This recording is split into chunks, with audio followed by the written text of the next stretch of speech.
함께 나누겠습니다. 자, 우리 창세기 6장 9절과 아가서 6장 9절.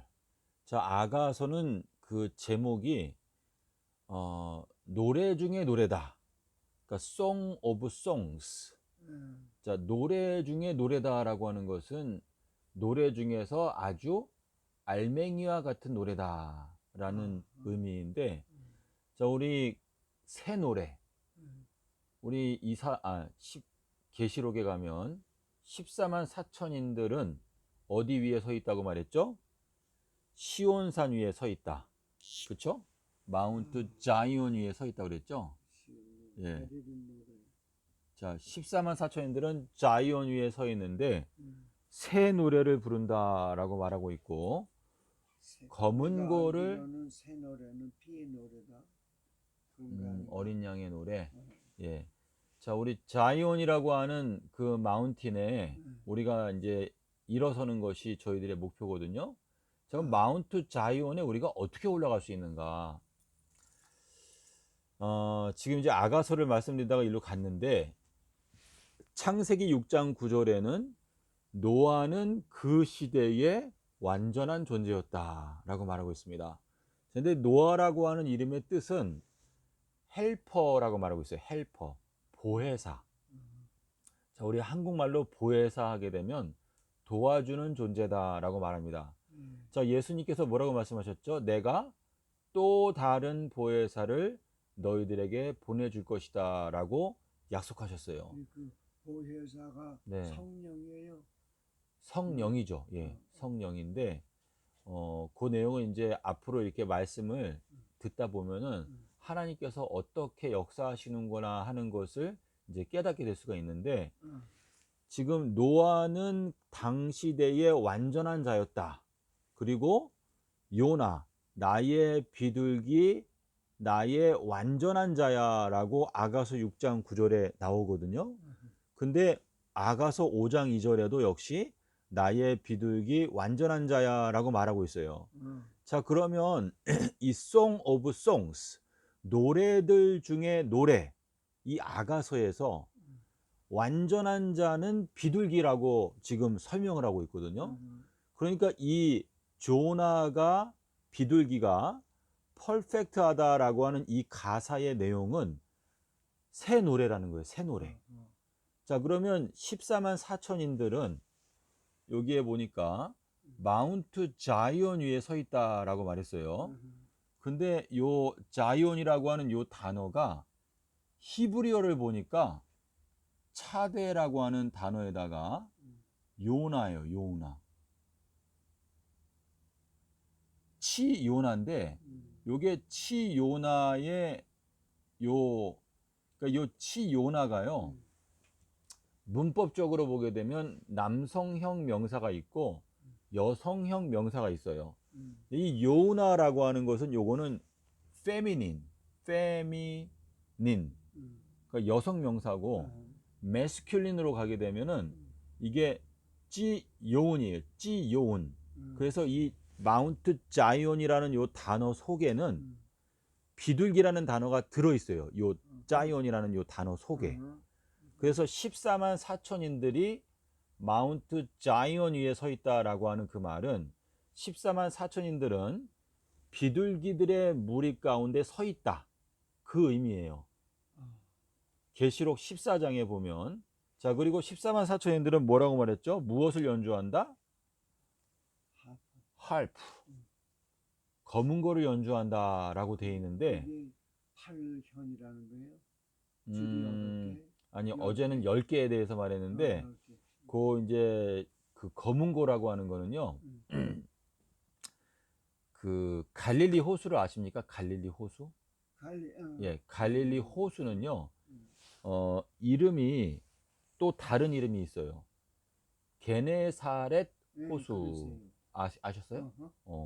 저 게네사렛이라고 하는 단어가 그게 이제 히브리어로 키노우르라고 하는 단어에서 왔어요. 키노우르. 그러니까 게네사렛이라는 그 단어는 헬라어인데 게네사렛이라는 단어는 키노우르라고 하는 히브리어 단어에서 온 단어인데 그 지명이죠. 그러니까 그 호수 이름인데 오케이. 그 키노우르라고 하는 단어는 검은고란 뜻이에요. 검은고. 그러니까 게네사렛이라는 그 단어 자체가 검은고라는 뜻이에요. 그런데 게네사렛 호수를 또 다른 말로 갈릴리 호수라고 불러요. 갈릴리. 갈릴리. 그 갈릴리 지방의 이름에 따서 갈릴리 호수인데 이 갈릴리라고 하는 단어는 원이라는 뜻이에요. 원. 둥글다. 자, 갈릴리 호수는 둥글다라는 뜻이거든요. 근데 이 원이라고 하는 것은 영원을 나타내요. 영원. 이터널, 이터니티. 예, 이터니티를 나타내거든요. 자, 근데 이제 갈릴리 호수가 게네사렛 호수고 게네사렛 호수는 검은고라는 뜻인데 이 검은고라는 단어가 어디에 나오는가 하면 제네시스 4장 21절에 보면은요. 여기 족보 이야기가 나와요. 근데 족보를 이제 잠깐 언급하면서 뭐라고 말하냐면 유발이라는 사람이 나와요. 유발. 그러니까 창세기 4장 21절에 보시면 유발이 나옵니다. 유발이라는 악기를 진 사람 아니에요? 유발이라는 사람은 검은고를 연주하는 자들의 조상이 되었다라고 되어 있어요. 오케이. 자, 유발이 나오는데 요 유발이라는 요 이름의 뜻은 뭐냐면은 요거는 주빌리라는 뜻이에요. 주빌리가 뭐죠? 주빌리 해피. 희년. 희년이라는 뜻이에요. 희년은 몇 년마다 오죠? 희년. 요거는 50th year. 요거 처음 들어보셨어요, 선생님? 아니, 주빌리 아시죠? 주빌리 예, 아시는데 자, 주빌리 이거 유발이라고 하는 사람은 검은고 연주하는 자의 주발이에요. 그러니까 발음이 그러니까 한국말로 하다 보니까 정확할 수는 없는데 요게 요드거든요. 요드. 그리고 이제 요게 바브인데 저도 히브리 사람이 아니라 정확한 발음이 아니에요. 근데 이제 영어로 읽을 때는 주빌리라고 읽는데 요게 히브리어로는 요드, 바브, 베이트, 라메드이기 때문에 이게 유발. 이제 저는 유발이라고 읽는데 한글 성경에도 유발이라고 돼 있어요. 근데 유발이라는 사람은 검은고 연주하는 자의 조상이 되었다. 자, 그럼 유발이 먼저 존재했죠. 그 유발이 먼저 존재하고 그 다음에 검은고 연주하는 자들이 나타났어요. 자, 유발은 조상이고 검은고는 후손이에요. 요게 디센던트예요. 디센던트. 자, 그럼 요 내용을 통해서 알 수 있는 건 뭐냐면 희년에 대하여 먼저 깨닫잖아요. 그러면 그 후에 나타나게 되는 사람들은 검은고를 연주하는 자들이 나타나게 돼 있어요. 요게 창세기 4장 21절의 비밀인데 그러니까 이 지금 다 연결돼 있어요. 그래서 14만 4천인들은 마운트 자이온 위에 서 있는데 이 자이온이라고 하는 단어는 비둘기라는 단어가 들어있다. 그리고 그들은 검은고를 연주하는데 검은고를 연주하려면 그 검은고 연주하기 전에 유발이라고 하는 사람이 나타나야 된다. 그 유발은 희년이란 뜻인데 이 희년이 이제 오는데 이 희년이 언제 오는지를 깨닫는 사람이 나타나면 그 뒤에 검은고를 연주하는 자들이 따라서 나타나게 된다라는 의미가 여기 들어있어요. 그 유발의 족속이에요. 그러니까 유발이라는 이 사람은 인물인데 창세기 4장 21절에 나와요. 창세기 4장. 예. 4장 21절. 예. 자, 그래서 어제 제가 이제 설명을 드릴 때, 자, 여기 보세요. 여기 요우나라고 제가 적어놨죠. 자, 요우나라고 하는 요 단어는 비둘기라는 단어인데, 요나는 요 첫 번째 요드는 숫자 10이고, 그리고 바브는 요거는 십자가를 뜻하고, 누는 요거는 14예요. 그래서 요거는 열린다라는 뜻이거든요. 요 비둘기라고 하는 요 단어 자체가 10에서부터 14까지 걸어가게 되는 십자가의 길이 열리게 되는 사람. 요게 이제 요우나 비둘기라는 단어의 특징인데 요게 출애굽기 12장 3절과 6절과 연결돼 있어요. 출애굽기 12장 3절과 6절이 비둘기가 될 수 있는 핵심적인 성경 구절인데 이제 요거를 일단 들어보세요. 우리 마태복음에 보시게 되면 마태복음 13장 35절 그리고 계시록 13장 8절에 보면 이런 말씀이 있어요. 창세로부터 숨겨져 있었던 비밀을 알려주겠다. 근데 창세로부터 죽임당하신 어린 양의 생명책이라는 말씀이 나와요. 자, 그럼 이 두 성경 구절이 굉장히 중요한 말씀인데요. 창세로부터 숨겨져 있었던 비밀을 알려면 창세로부터 죽임당하신 어린 양에 대해서 알아야 되는데 창세로부터 죽임당하신 어린 양은 유월절 어린 양이에요. 예, 6월. 예, 그래서 창세로부터 죽임당하신 유월절 어린 양에 대해서 알게 되면 생명책에 이름이 기록되는 특권을 받게 돼요. 여기 계시록 13장 8절에 창세로부터 죽임당하신 어린 양의 생명책에 그 이름이 기록되지 아니한 자들은 전부 다 짐승에게 경배한다라고 말하고 있어요. 자, 그래서 이 두 성경 구절을 통해서 유월절 어린 양, 그러니까 고린도전서 5장 7절에 보잖아요. 그럼 여기 유월절 어린 양이 나와요. 자, 그래서 창세로부터 숨겨져 있었던 비밀을 알려면 창세로부터 죽임당하신 유월절 어린 양에 대해서 알아야 되는데 그 유월절 어린 양을 알게 되면 생명책에 이름이 기록될 수가 있다. 자, 그런데 네, 기록된 것을 개인적으로 알 수가 있어요. 알게 돼요. 아, 그러니까 이거는 말씀을 통해서 그 잠언서 8장 17절에 보면 이런 말씀이 있습니다. 나를 사랑하는 자가, 거기 잠언 8장은 지혜에 대한 말씀이에요. Proverbs chapter 8. 요거는 이제 지혜, 위즈덤에 대한 말씀인데 이렇게 돼 있어요. 나를 사랑하는 자가 나의 사랑을 받게 될 것이고 나를 간절히 찾는 자가 나를 만나게 될 것이다 라고 말씀하시고 있거든요. 그래서 이거는 나의 진실과 예수님의 진실이 만나게 되는 그 만남을 말하는 건데 이제 이 만남이라는 걸 우리는 보통 그냥 얼굴을 보는 거라고 정도로 생각하잖아요. 근데 진정한 만남은 뭐냐면 나의 진심과 예수님의 진심이 통하는 거. 이게 만남을 말하는 거예요. 진정한 만남은. 그래서 잠언 8장 17절의 말씀대로 나를 사랑하는 자가, 그 뭐냐면 지혜의 말씀을 사랑하는 자가, 그러니까 나를 사랑하는 자가 나의 사랑을 받게 되고 나를 간절히 찾는 자가 나를 만날 수 있다. 그 뭐냐면 지혜를 만난다. 자, 그래서 우리 마태복음 13장에 가면 제 기억으로 42절인가 그런데 거기 뭐가 나오냐면 밭에 숨겨진 보화가 나와요. 그래서 어떤 사람이 밭을 가는데 밭에 보화가 숨겨 있는 거예요. 엄청난 금액의 보화가 밭에 숨겨 있어요.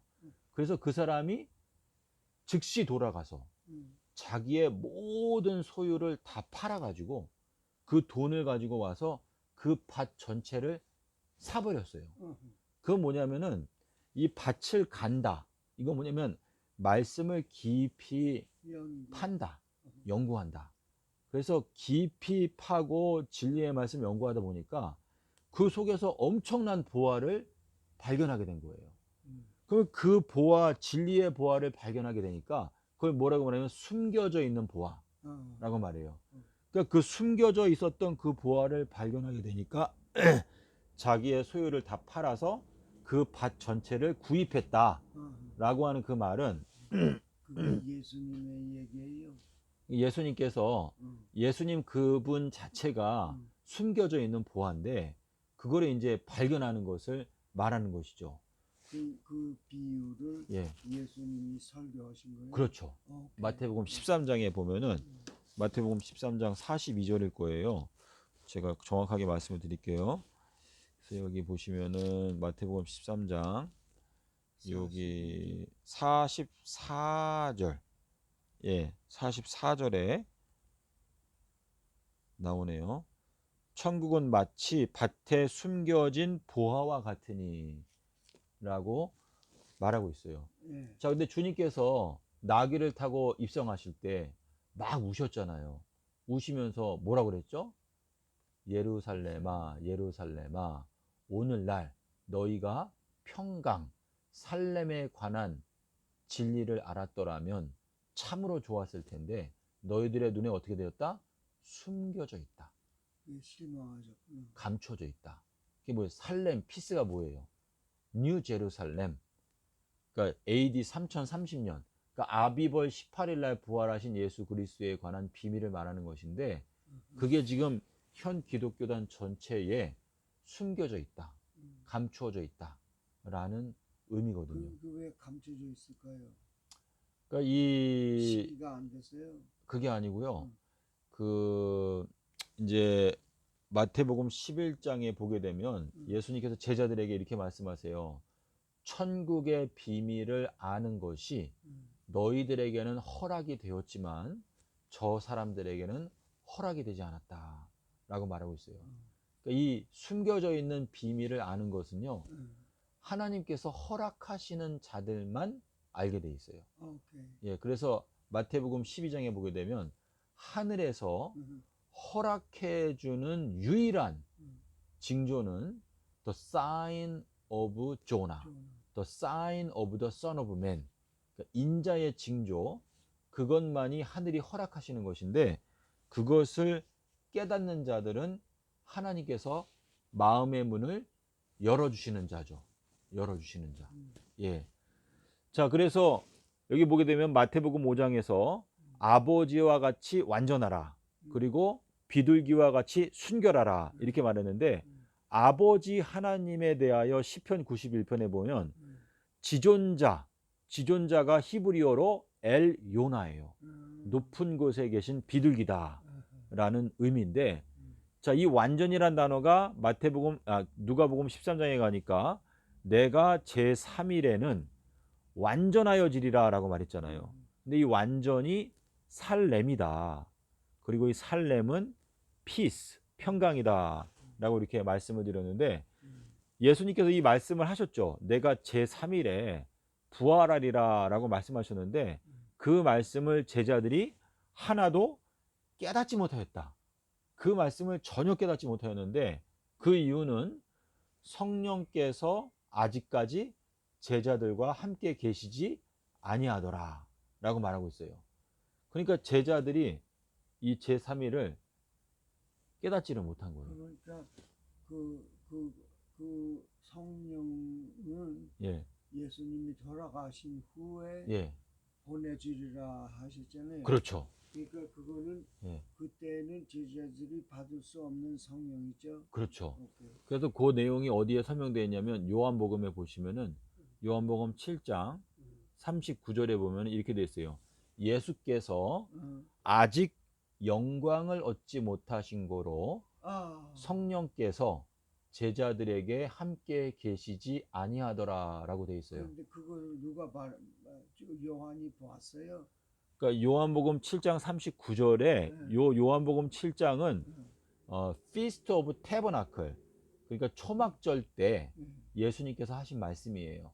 그러니까 그 배경으로 기록된 내용인데, 그러니까 요한복음 7장에 그러니까 7장 여기 37절에 보면은 말씀하신 게 아니고 이제 요한이 기록한 건데, 여기 7장 37절에 보면은 이제 초막절에 대해서 말해요. 초막절은 예수님의 십자가 사건이 있기 전 6개월 전이에요. 그건 뭘 하는데 초막절이 그 하베스트에 관해요? Feast of Tabernacle. Feast of. 근데 왜 초막절이라고 했을까? 그러니까 Feast of Tabernacle 하게 되면은 Tabernacle은 텐트란 뜻이고, 그렇지. 그리고 이제 요 초막절은 총 며칠 동안 지키죠? 8일 동안. 초막절은 8일 동안 지켜요. 초막절은 날짜가 어떻게 되냐면 15일부터 22일까지 총 8일 동안 지키는데 초막절 요 8일 중에서 텐트에서 지내는 거는 7일 동안 텐트에서 지내요. 7일 동안. 그리고 여덟 번째 날에는 텐트에서 안 지내고 거룩한 성 예루살렘에 들어가서 지켜요. 예. 그래서 이게 뭐냐면 7천년, 그러니까 정확하게 말하면 7030년인데 7030년 동안에는 우리가 하나님의 권능의 초막에서 이 광야에서 지내고 여덟 번째 천년기가 오면 우리가 거룩한 성 새 예루살렘에 들어간다 라는 뜻이에요. 그리고 벌써 그러니까 sometimes I just confuse. 예. 7천년이요? 7030년. 정확하게 말하면 그러면 예. 벌써 지났잖아요. 그러니까 7030년은 언제 지나냐면 AD 3030년에 지금이 AD 2025년이죠. 그러니까 AD 3030년이 되면 요때부터 이제 여덟 번째 날이 시작돼요. I see. 에이스 밀레니엄. 자, 그럼 요때가 되면은 저희들이 뉴 제루살렘에 들어가요. 그러니까 그 전에 죽는 사람은 할 수 없네. 아니, 근데 이제 계시록 20장에 보시면 거기 이제 첫째 이 말 들어보신 적 있어요? First resurrection and the second death. 아, 들어보신 적 없으세요? 그건 이제 계시록에 보시면은 첫 번째 부활에 참여하는 자들은 복이 있다라고 말하면서 이 첫째 부활에 참여하는 자들은 1000년 동안 그리스도와 더불어 왕노릇한다 라고 되어 있어요.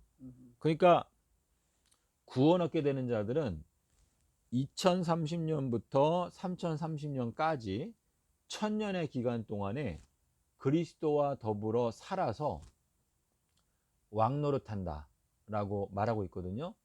그러니까 요 2030년이 지금 5년밖에 안 남았잖아요. 그쵸? 예, 2030년, 예, 5년. 5년 남았죠. 그럼 2030년이 되면 주님께서 긍휼하게 여기시는 주님의 자녀들은 2030년부터 영생이 시작돼요. 이터널 라이프, 영생이. 그리고 악한 자들은 다 죽고 3030년에 잠깐 부활했다가 멸망해요. 그게 이제 계시록의 20장에 나오거든요. 계시록을 김 선생님께서 그 조용한 시간에 계시록을 네, 두려워서 안 읽어요. 읽으셔야 돼요. 그래서 거기 계시록 1장 1절에 이렇게 되어 있잖아요. 이 예언의 말씀을 읽는 자와 듣는 자들과 그 가운데 있는 것들을 지키는 자들은 복이 있다.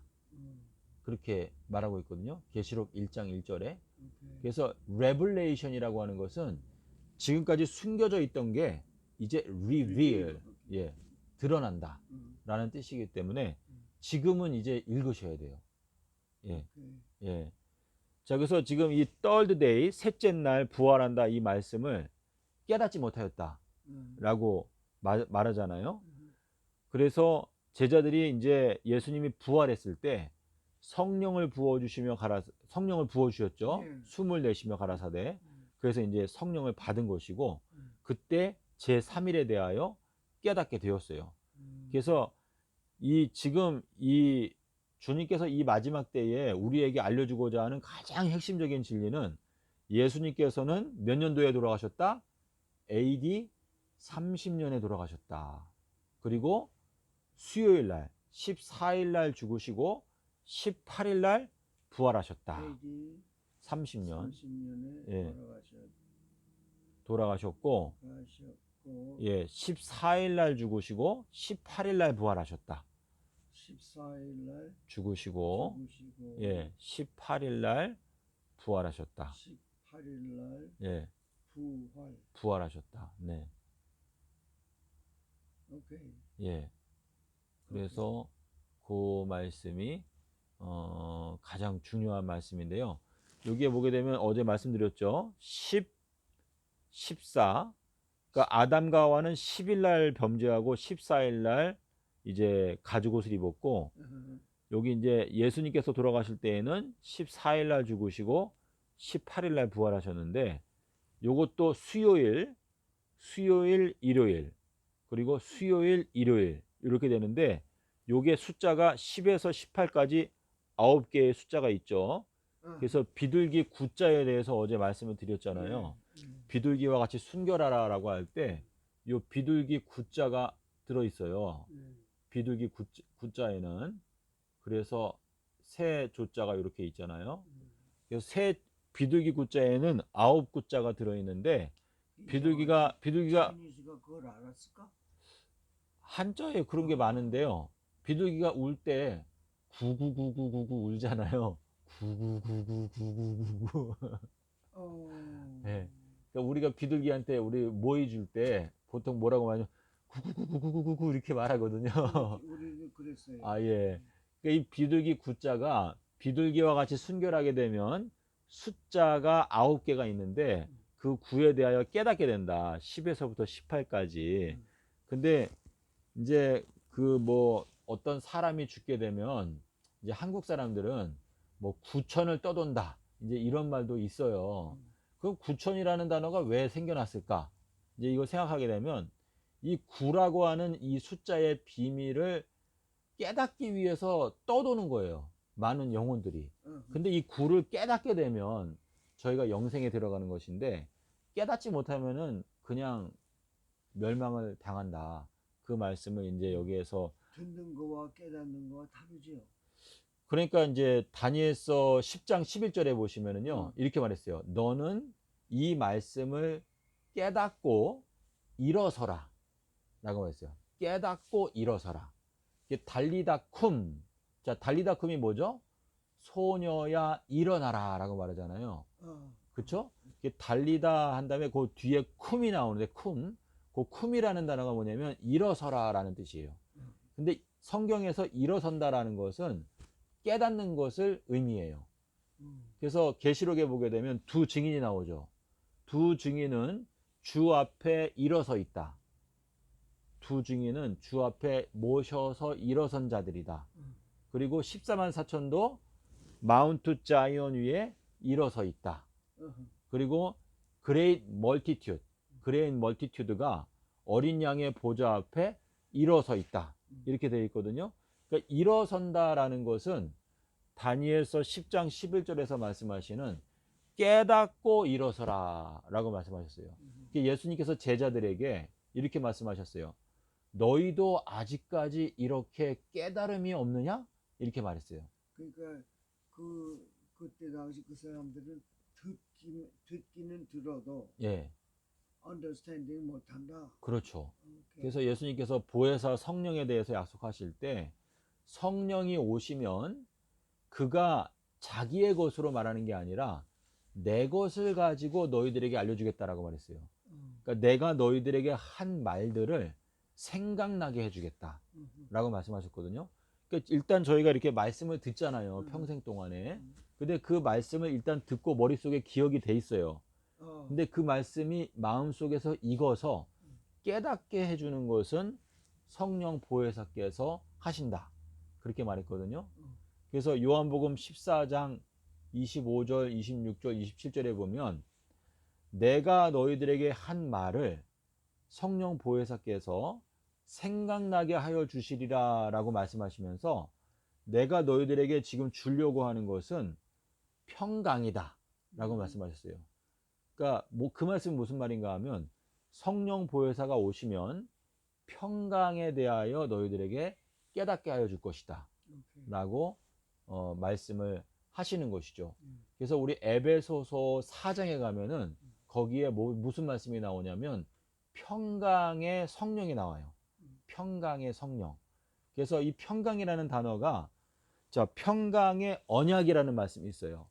그러니까 말라기서 2장 5절에 가면 평강의 언약, 그리고 에베소서 6장 15절에 가면 평강의 복음, 그리고 이제 평강의 복음. 예, 평강의 복음. Gospel. 에베소서 6장 15절에 평강의 복음이 나오거든요. 음. 그리고 에베소서 4장에 보게 되면 평강의 성령 이렇게 돼 있어요. 아. 그래서 이 평강이라는 단어가 성경 전체의 핵심인데 이 평강은 요 제3일 예수님께서 제3일에 부활하셔서 제자들에게 평강을 선포하셨죠. 요한복음 20장 19절과 21절에 보면 너희들에게 평강을 주노라. 그리고 너희가 전도할 때도 무엇을 전파해라? 평강을 전파해라. 자, 평강의 복음에 예비하는 신발을 신어라. 이게 에베소서 6장 15절에 나오는 말씀인데 지금 우리가 에베소 6장 15절. 예, 에베소서 6장 15절에 나오는 말씀이에요. 그래서 지금 6장 15절. 예, 에베소 6장 15절에 평강의 평강의 복음으로 예비되는 신발을 신어라. 자, 예수님께서 제자들을 보낼 때 뭐라고 말했어요? 너희들은 무엇만 가져가라? 지팡이 딱 하나, 그리고 신발 딱 한 켤레만 신고 전도하러 나가라. 오케이. 다른 거 아무것도 필요 없다. 이게 주님께서 우리에게 주시는 명령이거든요. 오케이. 그러면 예수님께서 그 말씀을 왜 하셨을까? 자, 너희가 전도하러 갈 때 신발 딱 한 켤레, 그리고 지팡이 딱 하나만 가져가라. 자, 근데 모세가 이스라엘 자손 200만 대군을 이끌어낼 때 손에 뭘 갖고 있었어요? 하나님의 지팡이를 가지고 있었다라고 말하거든요. 그러니까 이 지팡이라는 단어가 이게 삼낮삼밤 땅속에서를 말하는 거예요. 근데 지팡이라는 단어가 샤바트라는 단어거든요. 이렇게 해가지고 샤바트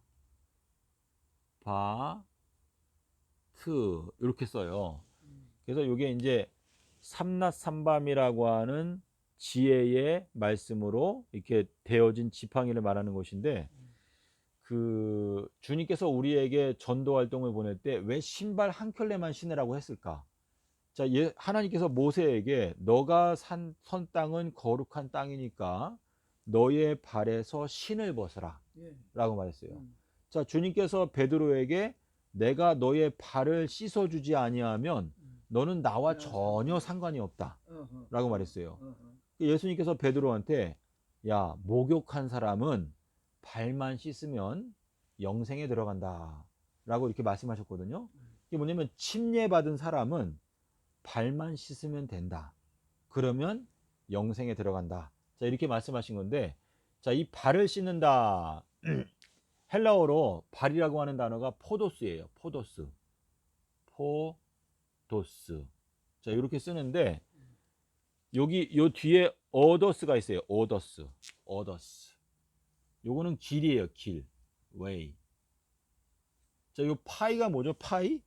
파이는 피타고라스 정리해서 파이는 3.14죠. 그러니까 파이에다가 어더스가 붙게 되면 이거 뭐냐면 원을 만드는 공식이에요. 포뮬라. 서클 포뮬라거든요. 근데 이 포도스라는 단어가 요게 발이에요. 발. 자, 이 발이라고 하는 것은 무슨 뜻이냐면 우리 몸 전체에서 이 발이 없잖아요. 저희들은 이동할 수가 없어요. 이동. 자, 근데 저희가 이동하려고 하는 목적지는 뉴 제루살렘이에요. 자, 뉴 제루살렘까지 가려고 우리가 목적하고 있는데 이 발이 더러워졌어요. 이거 뭐냐면 주님께서 걸어가시는 길은 살렘으로 가는 길이거든요. 김 선생님, 제가 너무 복잡하게 말씀드리나? 자, 우리 누가복음 9장 53절에 보게 되면 이런 말씀이 있어요. 예수께서 예루살렘을 향하여 가고 계시기 때문에 사람들이 예수님을 영접하지 아니하였다라는 말씀이 있어요. 그 다시 한번 읽어드릴게요. 9장에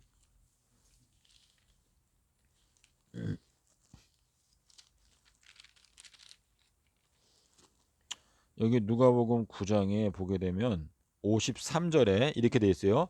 예수님께서 예루살렘을 향하여 가시는 고로 저희가 예수님을 영접하지 아니하는지라. 라는 말씀이 기록되어 있어요. 어, 그럼 이 말씀이 왜 기록됐을까를 생각을 해야 되는데, 예수님은 여기에 보면은 돌아가실 때가 되었을 때 예수께서 예루살렘을 향하여 가시기로 마음 가운데 굳게 결심하시고 예루살렘에 올라가셔서 거기에서 죽으셨어요. 근데 여기에 보니까 예수님을 영접하지 아니하였는데, 그 이유는 뭐라고요? 예수님이 예루살렘으로 가시기 때문에 예수님을 거절했다 라고 되어 있어요. 그 말씀은 뭐냐면 이 제3일이에요. 이 제3일이 아비벌 18일인데 살렘이잖아요. 펄펙, 피스예요. 예수께서 평강의 도성 새 예루살렘으로 가신다라고 하는 이 말씀은 예수께서 아비벌 18일 날 부활하신 진리를 증거하기 때문에 사람들이 그 진리를 거절하더라 라는 의미가 여기 들어있는 거예요. 그러니까 지금 전 세계는 브로드웨이, 넓은 길로 가고 있어요. 근데 이 넓은 길은 뭐냐면 마귀가 가는 길이에요. 지금 현재 우리들은 6번째 천년기에 살고 있어요. 자, 6번째 천년기에는 마귀를 바인드하고, 그리고 7번째 천년기에는 어비스, 예, 그 무저갱에 던져놓고, 그리고 8번째 천년기에는 이제 불못에 들어간다, 이렇게 말을 하고 있거든요. 그래서 이해가 조금씩 되시나요? 예. 자, 그래서 이 복음이라고 하는 것은 고린도전서 15장에서 말하는 대로 예수께서 아비벌 18일 날 부활하신 것이 복음이다. 그리고 갈라디아서 1장 6절에는 다른 복음은 없다. 다른 복음을 전파하는 자는 저주를 받게 될 것이다 라고 말하고 있어요. 그래서 다른 복음이라는 게 어떤 게 다른 복음? 예수님 그러니까 현 기독교인들이요, 이제 뭐 맨날 설교단상에서 복음에 대해서 얘기를 해요. 예수께서 우리를 위해 죽으셨습니다, 부활하셨습니다, 막 얘기를 하는데 이 아비벌 18일 날 부활하신 요 진리가 빠지잖아요. 그건 복음이 아니에요. 가장 중요한 복음의 핵심은 예수께서 무덤의 문을 여신 사건, 그것이 복음의 핵심인데요.